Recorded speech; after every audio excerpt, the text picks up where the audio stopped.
ഏശയ്യ 33 അധ്യായം. സഹായത്തിന് അപേക്ഷ. നശിപ്പിക്കപ്പെടാതിരിക്കെ മറ്റുള്ളവരെ നശിപ്പിക്കുകയും വഞ്ചിക്കപ്പെടാതിരിക്കെ വഞ്ചിക്കുകയും ചെയ്തവനെ നിനക്ക് ദുരിതം. നീ നശിപ്പിച്ചു കഴിയുമ്പോൾ നിന്റെ നാശം സംഭവിക്കും. നിന്റെ വഞ്ചന തീരുമ്പോൾ നീ വഞ്ചിക്കപ്പെടും. കർത്താവേ, ഞങ്ങളോട് കരുണയുണ്ടാകണമേ. ഞങ്ങൾ അങ്ങേക്കു വേണ്ടി കാത്തിരിക്കുന്നു. ഓരോ പ്രഭാതത്തിലും ഞങ്ങളുടെ കരവും കഷ്ടതയുടെ കാലത്ത് ഞങ്ങളുടെ രക്ഷയും ആയിരിക്കണമേ. ഇടിമുഴക്കം പോലുള്ള നാദത്തിൽ ജനതകൾ ഓടുന്നു. അങ്ങ് എഴുന്നേൽക്കുമ്പോൾ ജനതകൾ ചിതറിപ്പോകും.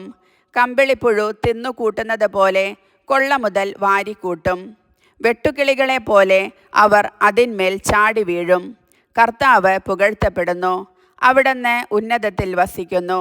അവിടുന്ന് സിയോനെ നീതിയും ധർമ്മനിഷ്ഠയും കൊണ്ട് നിറയ്ക്കും. അവിടുന്നാണ് നിന്റെ ആയുസ്സിൻ്റെ ഉറപ്പ്.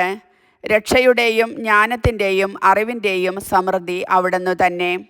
അവിടുന്ന് നൽകുന്ന സമ്പത്ത് ദൈവഭക്തിയാണ്. അതാ വീരന്മാർ പുറത്തുനിന്ന് നിലവിളിക്കുന്നു. സമാധാനദൂതന്മാർ കൈപ്പോടെ കരയുന്നു. രാജവീഥികൾ ശൂന്യമായി കിടക്കുന്നു. പഥികൻ അതിലെ നടക്കുന്നില്ല. ഉടമ്പടികൾ ലംഘിക്കപ്പെടുന്നു. സാക്ഷികൾ വെറുക്കപ്പെടുന്നു.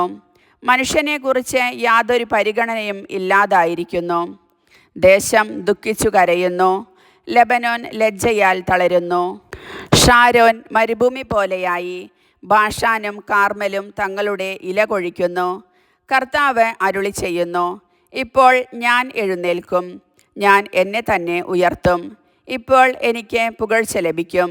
നീ പതിരിനെ ഗർഭം ധരിച്ച് വൈക്കോലിനെ പ്രസവിക്കും. നിന്റെ നിശ്വാസം നിന്നെ തന്നെ ദഹിപ്പിക്കുന്ന അഗ്നിയായിരിക്കും. ജനതകളെ കുമ്മായം പോലെ നീറ്റും. അവർ വെട്ടി അഗ്നിയിലിടുന്ന മുള്ളുപോലെയാകും. വിദൂരസ്ഥരെ ഞാൻ എന്താണ് പ്രവർത്തിച്ചതെന്ന് ശ്രവിക്കുവിൻ. സമീപസ്ഥരെ എൻ്റെ ശക്തി അറിഞ്ഞുകൊള്ളുവിൻ. സിയോനിലെ പാപികൾ പരിഭ്രാന്തരായിരിക്കുന്നു. അധർമ്മികളെ വിറയൽ ഗ്രസിച്ചിരിക്കുന്നു. നമ്മിലാർക്ക് ദഹിപ്പിക്കുന്ന അഗ്നിയോടൊപ്പം വസിക്കാനാവും? നിത്യജ്വാലയിൽ നമ്മിൽ ആർക്ക് ജീവിക്കാൻ കഴിയും? നീതിയുടെ മാർഗത്തിൽ ചരിക്കുകയും സത്യം സംസാരിക്കുകയും ചെയ്യുന്നവൻ, മർദ്ദനം വഴിയുള്ള നേട്ടം വെറുക്കുന്നവൻ, കൈക്കൂലി വാങ്ങാതിരിക്കാൻ കൈ കുടയുന്നവൻ, രക്തച്ചൊരിച്ചിലിനെ പറ്റി കേൾക്കാതിരിക്കാൻ ചെവി പൊത്തുന്നവൻ, തിന്മ ദർശിക്കാതിരിക്കാൻ കണ്ണുകൾ അടയ്ക്കുന്നവൻ, അവൻ ഉന്നതങ്ങളിൽ വസിക്കും. ശിലാദുർഗങ്ങളാൽ അവൻ പ്രതിരോധമുറപ്പിക്കും. അവൻ്റെ ആഹാരം മുടങ്ങുകയില്ല. അവന് ദാഹജലം കിട്ടുമെന്ന് തീർച്ച.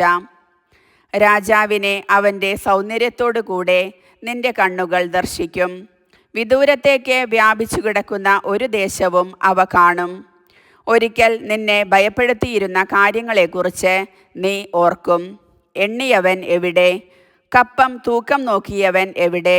ഗോപുരങ്ങൾ എണ്ണി നോക്കിയവൻ എവിടെ? ദുർഗ്രഹ ഭാഷ സംസാരിക്കുന്ന, മനസ്സിലാകാത്ത ഭാഷയിൽ വിക്കി വിക്കി പറയുന്ന ഗർവിഷ്ഠരെ നീ ഇനിമേൽ കാണുകയില്ല. നമ്മുടെ ഉത്സവങ്ങളുടെ നഗരമായ സിയോനെ നോക്കുവിൻ.